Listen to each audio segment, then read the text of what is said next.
네, 밤사이 글로벌 시장의 이모저모 살펴보는 시간입니다. 글로벌 마켓 뷰. 자, 명민준 그리고 권일임 외신 캐스터 두 분과 함께하겠습니다. 어서 오세요. 자, 이 밤사이 자넷 옐런 의장의 청문회 발언 내용 상당히 외신에서도 여러 가지 내용들이 나오고 있는데요. 먼저 자넷 옐런 의장 그녀의 입을 직접 통해서 어떤 이야기 나오는지 듣고 싶습니다. 오늘은 권일임 캐스터가 먼저 이 내용 전해주시겠습니까? 네, 이 옐런 회장이 상원 의회에서 다소 비둘기파적인 행보를 보였습니다. 네, 오늘 로이터 통신을 통해 직접 옐런 의장과 이 시장 전문가 코멘트 함께 만나보시죠.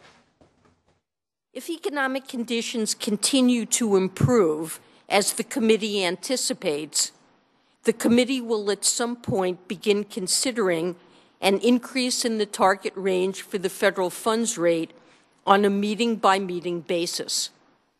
Before then, the committee will change its forward guidance. And so there's this idea that there's an inevitability, but also the fact that they're going to be still very data dependent on when that first liftoff occurs and the subsequent trajectory for rates. 네, 옐런 회장은 경제 상황을 살펴보면서 통화 정책 정상화를 추진할 것이고 이 금리 인상에 앞서 포워드 가이던스를 변경하겠다고 밝혔는데요. 옐런은 저유가에 대한 영향에 대해서도 언급했습니다. 저유가로 인해 물가가 계속 연준의 목표치인 2%를 밑돌고 있다고 말했는데요. 또 연준은 물가가 가까운 시일 내에는 더 하락할 것으로 전망한다고 덧붙였습니다.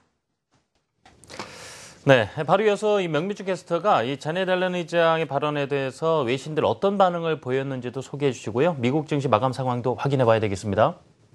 네, 앞서 옐런 의장의 발언 포인트 잘 살펴드렸는데요. 그럼 시장의 반응은 어떨지 이 월가 기관들의 코멘트를 함께 살펴보겠습니다. 조금 엇갈리는 의견이 많이 나오고 있는데 첫 번째는 UBS부터 살펴보도록 하겠습니다. UBS가 가장 많은 말을 했는데요. UBS의 이사 아트 캐시는 옐런의 금년 금리 인상 가능성이 50%로 줄었다면서 큰 유연성을 남겼기 때문에 굳이 금년에 인상을 하지 않아도 이상하지 않다라는 의견을 전했습니다.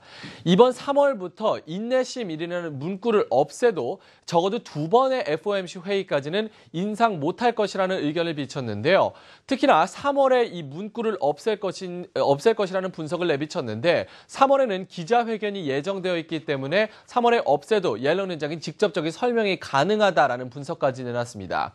자, 매시로 파이낸셜도 비슷한 의견을 비쳤습니다. 이 스원크 수석 이코노미스트가 6월까지는 금리 인상이 없을 것으로 분석됐다는 의견을 전하면서 오늘 의회 증언이 조금은 비둘기파적이었다라는 의견을 전했습니다. 반대로 RBS 같은 경우는 조금 다른 의견을 내놨습니다. 이 다음 달 인내심 삭제라면서 충격 완화 의도라는 데 초점을 맞췄는데요. 이제 본격적으로 이 문구를 삭제할 것이고 이는 곧 금리 인상을 할 것으로 이 시장의 충격을 완화시키는 의도가 다분하다라는 분석을 전했습니다. 이 마지막으로 유니크레딧도 6월부터 슬슬 인상을 시작할 것이라고 얘기를 했는데요. 리프트 오프라는 단어를 사용해서 이 슬슬 움직임을 인상하려는 기조를 보인다는 것으로 올해 안으로 금리 인상을 할 것이라는 의견을 전했습니다. 자, 이렇게 기관들의 의견은 조금 엇갈리는 모습인데요. 그래도 시장의 중론은 비둘기파적이었다라는 의견을 전하면서 오늘 뉴욕 증시 3대 증시가 모두 상승하는 모습을 보였습니다. 이 마감 상황도 전해드리도록 하죠. 이 다우존스와 S&P 500 옐런 의장의 발언에 힘입으면서 사상 최고치를 또 경신하는 모습이었습니다. 다우존스 0.5%가량 상승하면서 18,209포인트에 안착하는 모습이었고요. 나스닥도 15년 만에 사상 최고치 다시 한번 5,000선에 바짝 다가서는 모습이었습니다. S&P 500도 다시 한번 사상 최고치였고요. 2,115포인트를 돌파하면서 오늘 장을 마감하는 모습을 보였습니다. 자, 오늘 하루 흐름도 함께 살펴보도록 하겠습니다. 오늘 시장에 가장 중요했던 것은 옐런 의장의 이 의회 증언이었는데요. 이 기준금리 변경 시점을 예측할 수 있는 이 선제 안내 문구를 변경하겠다라고 말하면서 증시가 탄력을 받았습니다. 여기에 유럽 쪽에서도 호재가 있었습니다. 유로그룹이 이 컨퍼런스 콜에서 그리스가 어제 제출한 이 경제개혁 리스트를 검토한 결과 그리스 구제금융을 결국 4개월간 연장하기로 합의했다고 발표했습니다. 이런 부분이 증시에 탄력을 줬고요. 반면에 미국 내 경제 지표는 조금 엇갈리는 모습을 보였습니다. 이 12월 주요 대도시 집값 같은 경우는 전월보다 높은 상승세를 보이는 호조를 보였는데요. 수요가 공급을 웃돈 것이 가격 상승세를 부추겼다라는 분석이 나왔습니다. 반면에 미국 소비자들의 경기 기대감은 조금 안 좋았습니다. 2월의 소비자 신뢰지수 7년 반 만에 최고치였던 이 전달 103.8보다 하락한 96.4를 기록하면서 컨센서스도 크게 못 미치는 모습을 보였습니다. 하지만 시장은 대체적으로 옐런 의장의 말에 주목을 하면서 다시 한번 사상 최고치를 경신했다는 것에 큰 의미가 있는 하루였습니다. 네, 이번에는 SNS 통해서 시장의 이모저모 살펴보겠습니다. 권희림 캐스터. 네, 그리스의 새로운 경제 개혁안에 그린라이트가 켜졌습니다. 하지만 우려의 목소리도 여전히 남아있는데요. 리스본 의회의 알렉산드로 레이폴드 수석 이코노미스트가 IMF의 수장인 라가르드 총재 말에 주시했습니다. 라가르드 총재는 유로그룹 의장에게 보낸 서한을 통해 그리스 개혁안은 포괄적이지만 매우 구체적이지는 않는다고 지적했는데요. 물론 조세 회피나 부패 억제 이슈에 대해서는 고무적이었습니다. 하지만 그리스 정부가 개혁안을 실행할 의지에 대해서는 확실치 않아 보인다고 경고했습니다. 특히 연금, 부가가치세, 그리고 노동시장과 관련된 개혁안에 대해서 우려를 나타내며 강경하게 대처해 나갈 것으로 경고했습니다. 네, 다음 트윗 넘어가 보실까요? 앞서 말씀드린 그리스에 대한 우려가 아직 완전히 해소된 건 아니죠. 하지만 그렉시트에 대한 리스크가 줄어든 건 사실입니다. 이에 따라 IG의 크리스 뷰챔프 수석 애널리스트는 현재 트레이더들이 ECB의 통화 완화 정책을 기대하고 있다는 말 전했습니다. ECB는 다음 달부터 1조 1,400억 유로, 우리 돈으로 약 1,435조 원을 풀기 시작하는데요. 또 크리스는 그리스 리스크가 다소 완화되고 있고 ECB 국채 매입을 앞두고 있는 가운데 런던 주식시장이 더 활기를 칠 것으로 내다봤습니다. 마침 오늘 영국 런던 증시 장중 사상 최고치를 기록하기도 했죠. 이렇게 ECB의 양적 완화로 기대되는 유동성이 어디로 흘러갈지 시장에 관심이 쏠리고 있습니다. 전문가는 주식시장 자체의 상승 흐름이 펼쳐질 것으로 내다보고 있습니다. 네, 다음 트윗 보실까요? 오바마 대통령이 예상대로 키스톤 법안의 거부권을 행사했습니다. 현재 오바마는 민주당 의원들과 환경 오염 등을 이유로 법안에 반대하고 있는데요.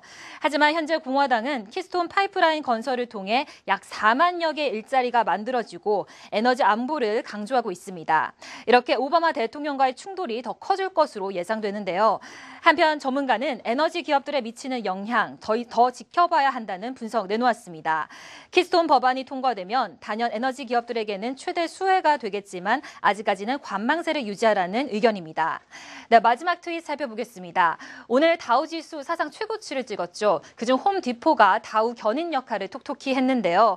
미국의 건축자재 업체인 홈디포가 지난해 4분기 주단 순이익 1달러로 예상치 89센트를 웃돌았습니다. 매출 역시 8% 이상 증가해 191억 6천만 달러로 시장 전망치를 가뿐히 상회했는데요. 또 홈디포는 180억 달러 규모의 자사주를 매입할 것이라고 밝히며 주가 상승에 탄력을 받는 모습이었습니다. 하지만 여전히 달러 강세 역풍에 대한 우려는 남아있다는 분석인데요. 오늘 실적이 발표된 후 홈디포 주가는 4% 가까이 오르며 장중에 신고가를 경신하기도 했습니다. 그랬군요. 그 외 시장의 마감 상황과 특징들 살펴보겠습니다. 명민준 캐스터 전해주시죠. 네. S&P 500 섹터별 흐름도 좀 정리해보고 가도록 하겠습니다. 최근에 버팀목이 되어줬던 헬스케어주 오늘 약보합권이었습니다. 조금 쉬어가는 모습을 보이면서 0.2%대 하락하면서 마감을 했고요. 유틸리티주 최근 흐름이 좋습니다. 계속해서 상승세를 이어가면서 오늘도 0.7%대 상승하면서 마감을 했습니다. 이외에도 소비재 그리고 금융주가 0.5%대 나란히 플러스권에서 오늘 거래를 마치는 모습을 보였습니다. 자, 유럽 증시로 넘어가 보도록 하겠습니다. 유로존에서 이 그리스 개혁안이 통과가 되면서 이 직접적인 호재가 있던 그리스 9.6%, 10% 가까이 뛰는 모습이었고요. 이외에도 유럽 증시는 좋았습니다. 특히나 런던 증시 같은 경우는 사상 최고치를 경신했다는 점이 의미가 있었고요. 프랑스와 독일 0.5%에서 0.7%, 그리고 남부 유럽은 조금 더 상승폭이 큰 0.6%에서 0.9%까지 상승하면서 마감하는 모습을 보였습니다. 자, 상품 시장으로 넘어가 보도록 하겠습니다. 상품 시장에서 오늘 국제 국채 수익률, 유가와 그리고 달러를 좀 보셔야 될 것 같습니다.